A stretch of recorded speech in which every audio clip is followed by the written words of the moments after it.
এটা শুরু হয়ে গেল। মানে নর্মাল বৃষ্টি না, ভালোই জোরে বৃষ্টি হচ্ছে। নর্মালি বৃষ্টিতে ভিজা হয় না। আমি এমন বৃষ্টিতে রাইড খুবই কম করি, বৃষ্টির দিনে বৃষ্টিতে ভিজে ভিজে।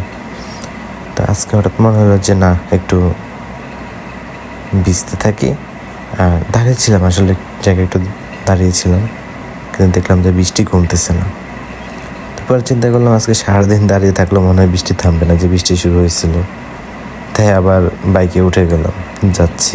এই বৃষ্টির মধ্যে, বৃষ্টিতে ভিজে ভিজে বাইক রাইড করার মধ্যে অন্যরকম একটা প্রশান্তি কাজ করে। আর মাশাআল্লাহ, বৃষ্টির মধ্যে তো মনে হয় না চারপাশের ভিউগুলা অস্থির আসে।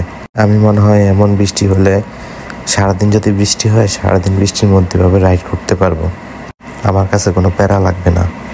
আর সিটিতে বৃষ্টি হলে মনে হয় যে আরও শহরের সৌন্দর্যটা আরও বেড়ে যায়। বৃষ্টির মধ্যে গাছপালা আরও সবুজ হয়ে যায়, রাস্তাঘাট কি সুন্দর চকচক করে। সব কিছু মিলিয়ে অন্যরকম একটা অনুভূতি কাজ করে। আর বৃষ্টির দিনে রাইড করাটা একটু টাফ, কারণ হচ্ছে রাস্তাঘাট পিছলা থাকে। মানে ব্রেক করার কারণে রাস্তা চাকা স্লিপ করতে পারে, আর স্লিপ করলে তো শেষ।